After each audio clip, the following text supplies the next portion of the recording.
Welcome, everybody, to another edition of I Dated Who. My name is Elmira, and as you can see, we actually have a guest with us today. This is Dr. Juliana Meira, all the way in the UK. This is one of my good friends and colleagues, and so I requested she come on and tell us a story today because we know all the time on this channel we tell dating stories with a lesson. First of all, Juliana, welcome. I Hi, want hi, morning, to, everyone. Thank you. I got to ask you first of all, because you mentioned to me something weird. You were dating a guy in the past and you thought he was weird. So tell us, why did you think he was weird? Yeah, so that was it reminds me. First of all, thank you for the invite. I really appreciate being here with you. And I've always thought I was weird myself. And like in my past, I'm also a relationship coach at Love to Date Forever. And now I understand that I'm not weird. I'm just a normal person. And and my partner is normal, and we all different. We all unique, but weird is a word. And I've seen some of my clients as well. They had this kind of attracting weirdos on speed dating. So it can be that it's great to share with others because it can be that it's a word that goes around in relationships in dating and thinking that we are awkward, we are shy, or we are weird. And then I was like, but with that guy, that was um, what was remarkable for me is that I was already becoming very aware of my own conversations and my inner stories and my language. And when I first met him, we're sitting at the restaurant and we started chatting. I just like the first few minutes, I look at him, I said, he's weird. Like, just like me. That's a match. And I think that's what's interesting because I was already aware that I was thinking that I had this conversation in my head. Like, like when you see the person for the first few minutes, for few seconds, and you think, is this going to be for me? And then I thought that was one of the reasons. Yeah. So that was the beginning of the story. So what made it weird? You saw him and you're like, he's weird just like me. What made gave you that clue? Yeah, I think that's very very interesting question because there was nothing actually too weird about it. And in the same way, I am not that weird. I'm mostly normal. He is also mostly normal, but because it was more like conversations in my head about how do I think and feel about men and what I'm expecting, how do I feel and think about myself that reflects in the mirror in the other person. So if I think like I am hardworking woman, then I meet a guy who is hardworking man, and this kind of mirroring exercise in life in general, and also most more clearly in dating. But yeah, there was nothing like that's what I think is the most interesting part. Like there was nothing so obvious on the face, but I'm very intuitive as well. And over time, we had some elements of OCD, for example, that was a little bit too much, a bit too much um, rigorous kind of personality. And that's what probably my intuition was telling me at the time. I couldn't figure out. I labeled it as weird, but it wasn't actually weird. It was just like other aspects that didn't match my personality. So yeah, that's So I interesting as gotta well for ask people to you, watch out. how did that show up? Because sometimes, like you said, there was an inkling on the first date that there was some obsessive, compulsive activity. How did this show up so you knew, okay, this is not the guy for me? Like what were the examples? Yeah, so there's this kind of everything had to be very tidy, very organized, and there was one very calculated and yeah, this one story I can perhaps share in general, like what happened was we're having we're having a takeaway meal and together. And he thought I had already finished it and I wanted another slice and and he was gonna keep it for his lunch for the next day and he got really crossed with me. So that's the kind of things that it What? does. He was trying to steal your pizza? What was going on? He was already thinking I had already finished it and he was gonna keep it for the next day, and he got really upset because I said I wanted a little bit more food, and that's Right. kind of, yeah, very small things, yeah, and that felt very uncomfortable between us. The other thing was like when I was slicing cheese with like just cutting cheese for sandwich. And I was cutting a bit like in diagonal instead of very straight because he would cut perfectly straight, which I like it. I enjoyed watching him doing it. But then when I would cut in diagonal, he would ask like, "Are you doing it on purpose?" As if I was cutting diagonal to annoy him. But the reality is that I was just cutting my own way, and Yeah. yeah, and that's what became weird over time between us. Difficult to relate because there was Hmm. too much strictness in that sense, and we didn't talk much about it. So because I didn't realize until after the relationship had ended, really. Because like when you're in the relationship and you're in love and you think everything is going okay, and it's just like an awkward moment. So I didn't realize that this was just gonna carry on. Had I carried We carried on together.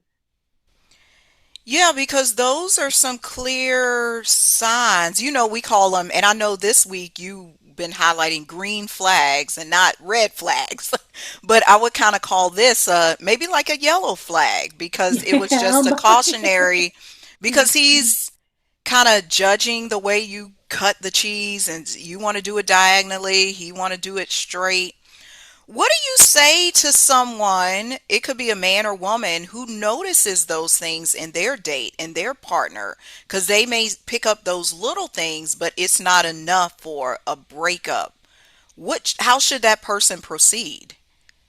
yeah, I would say if that's the only thing, and if you can also, while you're in the relationship, perhaps have a chat about it. Like, oh, we like to do things differently. Like with my partner nowadays, we have a really healthy and happy, like love hearts, love birds kind of a relationship. But we disagree sometimes, and we do things differently. And my partner, he's very accepting and very he's very welcoming and accepting, very easy personality. Is different kind of personality.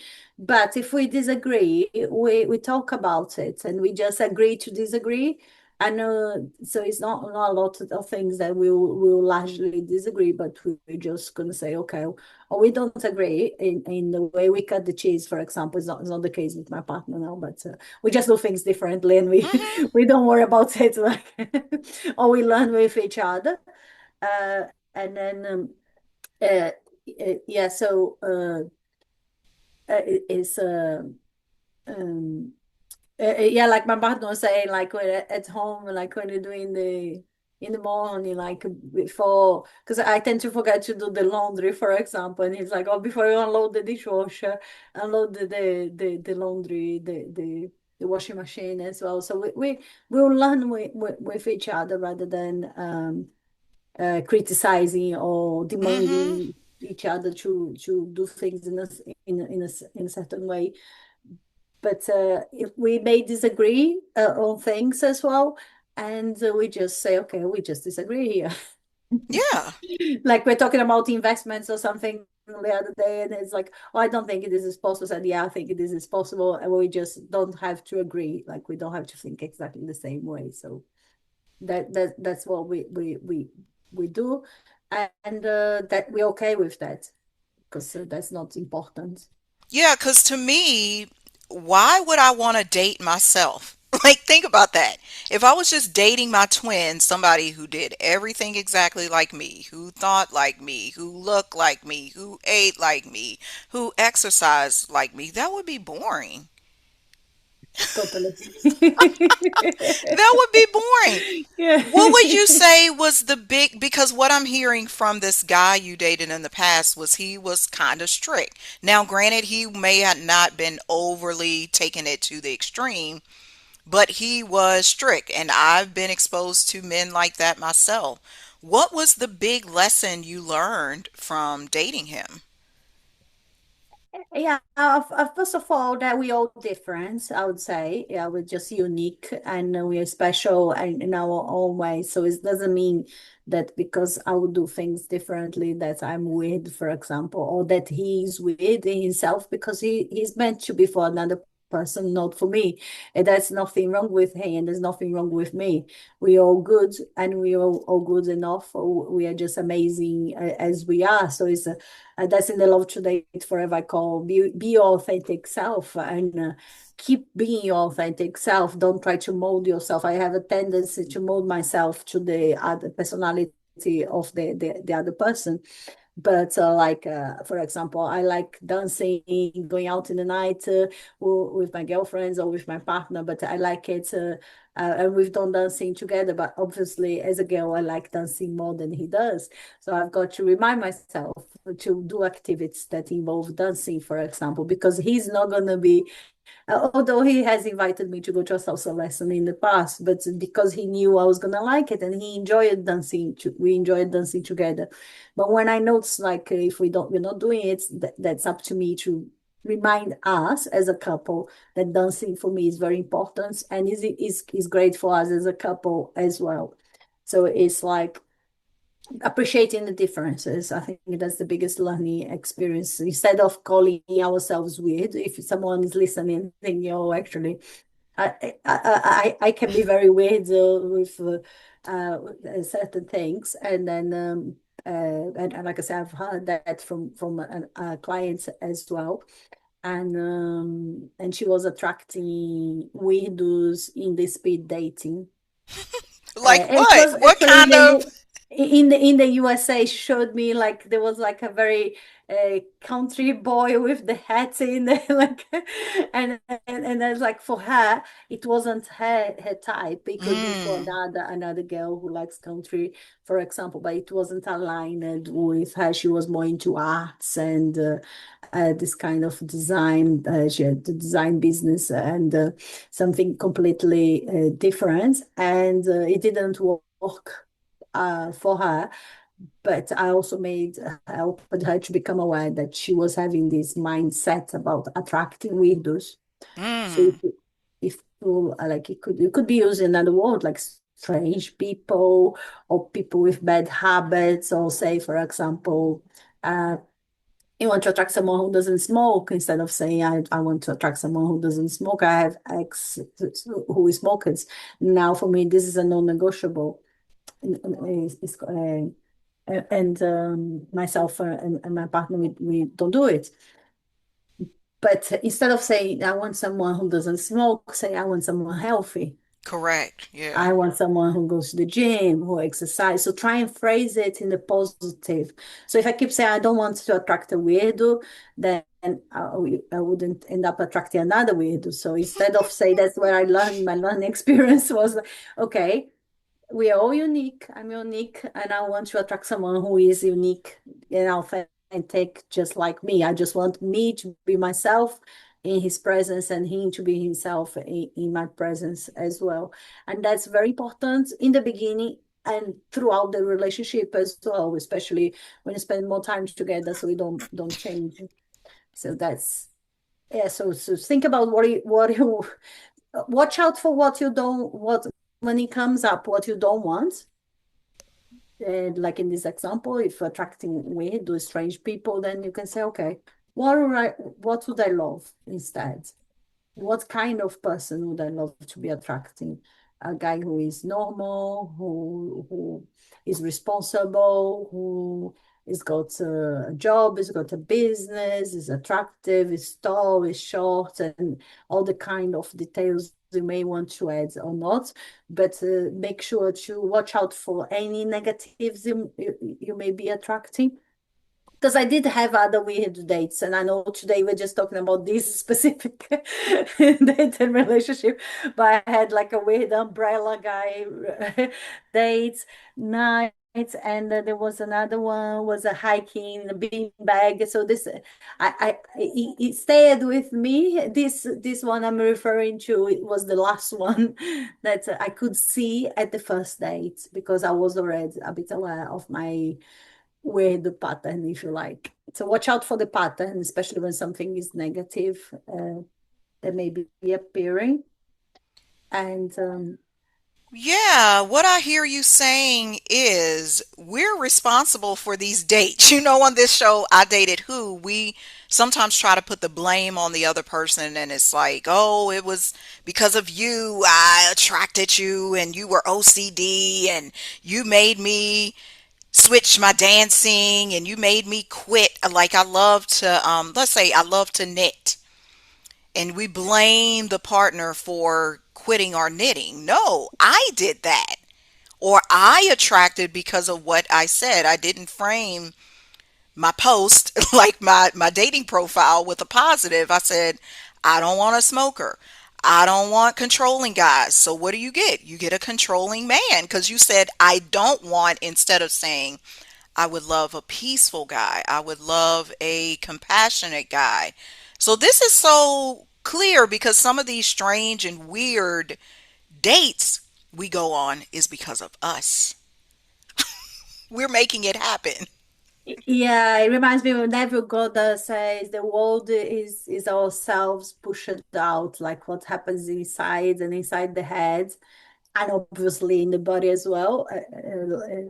It comes out, it shows up in our reality. So whatever we're thinking of the most, more often is what we see out there. And yeah, so another way to describe it was Kate Mansfield, who was my relationship mentor coach. Um, she say it's a mirror. Hmm. It's everyone that uh, you meet, like we're doing this now because we mirror each other. You're interested in relationships, and I'm interested in relationships. That's why when we want to share with people about what happens behind the scenes in our uh, mindset programming, for example. So that's why we are here together, and we connect because we've got things in common, and we've got dreams and aspirations, and we do business together, we do videos together, and that's a mirroring for us, isn't it? Yeah. Isn't it wonderful, Mara? It is wonderful, and it shows you, going back to what you said and what you experience in coaching your clients, there's somebody our own version of weird. So, for example, one of the things I love to do is listen to lectures. I'm talking like lectures about the subconscious for 2 or 3 hours. Not many people want to do that, but Terrence enjoys doing that. That's how I knew we met at a lecture. So I already knew it's a match, right?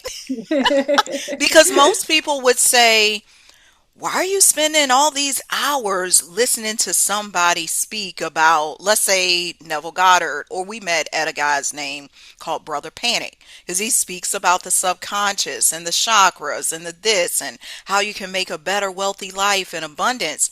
Some people don't want to do that because their attention span is good enough for 15 minutes or 20 minutes, but you try to tell them to listen to a 2 hour, 3 hour, 4 hour, 5 hour lecture, they're going to say, Elmira, that's weird. Like, why would you want to do that? But I found my own type of weird. Yeah, it's unique. Yeah, so yeah, so it's labeling the way what can be weird for one person. Like I say, that guy that's talking about, so he'll be brilliant for another lady. Mm-hmm. So and he's a great match in many other levels. But it was just not meant for me. Like between me and he, it wasn't the full on relationship. But what's weird for one person can be brilliant and amazing for, like I say, when you like to watch the lecture together. or you like to dance together, or you like to do knitting together, you like to travel together, you like to cook together. There's other things that some people may not like. Some people like cooking alone, for Yeah. example. They don't like cooking together, but then if you like cooking together, and then if this is very important for you, it becomes a non-negotiable. But it can be that other couples, they just don't cook together and they're happy about that. So it depends on what you want. I always say and remind my clients, like, ask yourself, what do you really want? And people get there really fast with me because that's the biggest question, and that's the most important question. And it's like, well, what is it that you're looking for? What is it that you really want? And yes, do write it down in details and think about your non-negotiables, like healthy and happy person, for example, is better for everyone. And if you're not happy at the moment, look for reasons to be happy. Look after yourself. Think about what makes your heart sing. That's another Mm-hmm. great, fantastic question. Like, what makes your life flow well? And then you can attract someone who is healthy and happy. Because if you want someone who is healthy, if you want to be in a healthy and happy relationship, and right now you're super grumpy, and I can go grumpy very easily. Elmara knows I'm crying like and everything. But then I'll pick myself up again and say, okay, get back up. What do I want to do? I love to study. I love to dance. I love being with my kids, and I love nature, and I love being out with my partner. And but in addition to the things I will the romantic relationship with my partner, I have got my other things that I have to enjoy doing, because otherwise I'm not going to have a healthy and happy relationship. That's what I Yeah. call the love to date forever, is like spending time with different people. Quality time, as dating is about quality time, is not about just just the romantic dates, but it's all kinds of dates. Yeah. Well, I do have a final question for you because you and I both know in the dating arena right now, some people give up too quickly because they don't see the immediate synergy or the immediate traction. So instead of maybe giving it a little time to see maybe this person is for me, they may give up after the first date. What do you say to that? Or when should a person make the decision that they don't want to proceed or they don't want to go on the second date? Like, could it be because this is a story I told on this channel before? I'm just using an example. So I went on a date with a guy, and this was the first date. We were at a karaoke club, and here he is looking under the table for gum. Should I have still gone on more dates with him, or should I just called looking it for quits? looking for what? Gum, bubble gum, Gum, chewing all gum. right. So So this was him, Juliana. I'm like, under the why table. the whole time is he looking under the table? So That's weird. it is weird, but I still went on more dates with him. Yeah, yeah. What I recommend nowadays, and it's great question, because I'm actually starting a new course from the Love to Date Forever next week, and it's exactly my advice is the dating starts a lot before than when you meet in the guy. So have clarity, make sure you know exactly what you want, because when you are there, you know this is okay with me. I'm gonna be under the table looking for gum as well, or I'm gonna I be cutting know. the cheesy in very straight slices. I'm gonna be happy if he complains about my diagonal cheese cutting. So if this is okay with you, so if you know what you're looking for, so what people tend to lack a lot and complain afterwards is lack of clarity. That's the preparation it takes. So it's not to be decided when you are there; it should be decided before, because when you've got clarity, it helps. To attract the right person in the first place, and you just know, you don't leave yourself second guessing.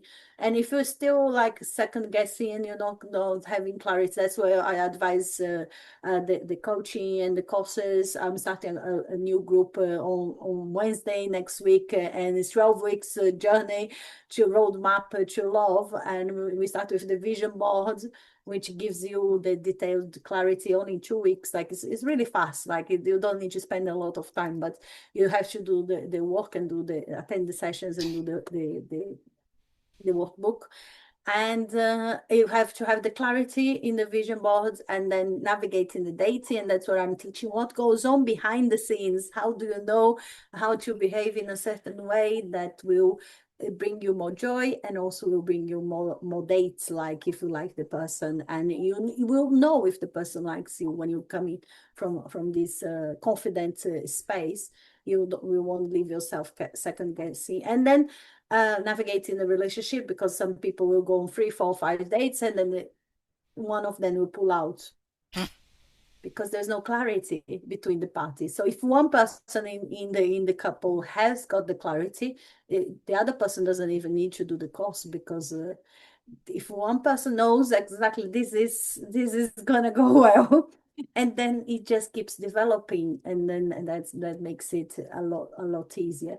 And the other aspect of it is, as you say, Omar, like you keep dating, like I did with that guy, and you did with your guy as well in the past, but just for the learning experience. If you already go on dates and you've already met and you have a good time, you out and about and you're getting to know yourself. So that's a great thing about dating, even if you're not sure if this is gonna go anywhere, but you get information, because a lot of times by finding out what you don't want, like the cutting cheese or the gum under the table examples, you find out what you want. I want to cut my cheese in diagonal. You want Right. someone who is not looking under the table for gum.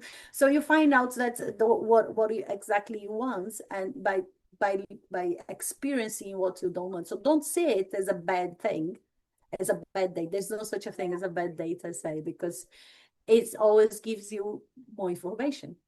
So that's those are the two possibilities. If you already going on dates, keep going and Mhm. getting information for yourself about what you want, because that will help with the clarity.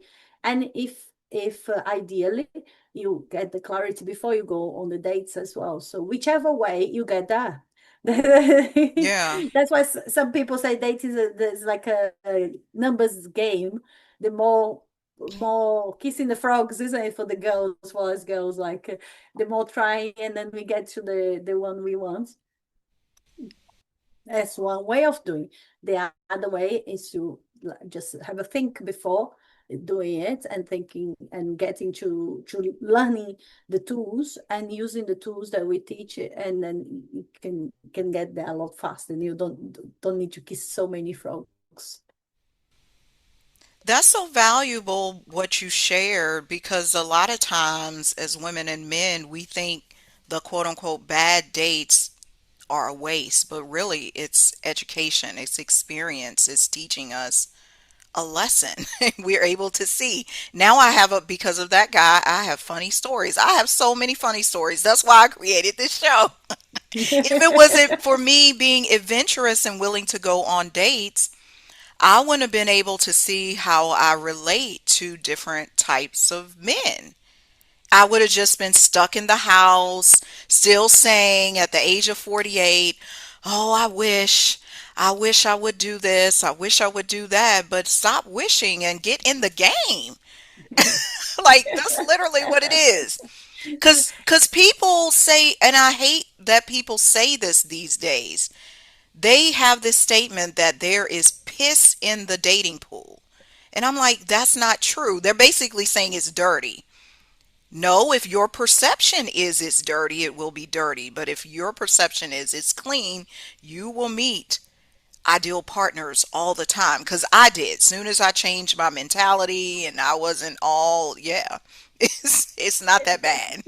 That's perfect. Yeah, that's the build about doing the mindset work and organizing, preparing for it, preparing in advance, having the clarity, and doing the work before, because then you will start to attract good things in the dating. You will start to attract Hmm. the clean dating, as you say. You will start to attract the normal dating, the unique dates, and the perfect dates, and the very romantic dates, and then these uh, butterflies. It's butterflies in the stomach with a sense of, oh, this is amazing. Like I don't need to worry about is he gonna like me, because I just know it's just easy and flow, as you say. Yeah. And it's amazing what's behind the work you and Mara do and the work I do.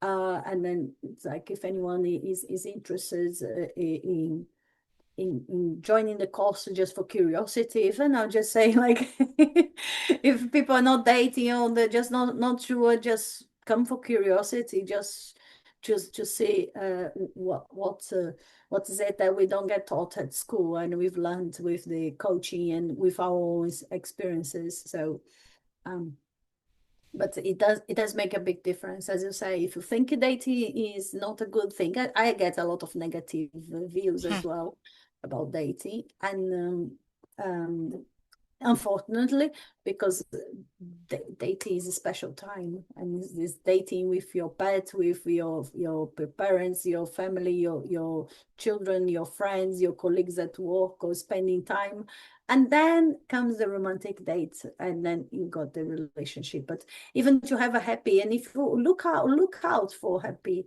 couples, like you may not see. In the past, I didn't see happy couples around me. Now all the couples I see, they're either happy, or if they've got something, we go and help each other and they solve the problems. And it's like a happy and healthy relationships around me. And there was a time this wasn't the case. But look out at the happy couples.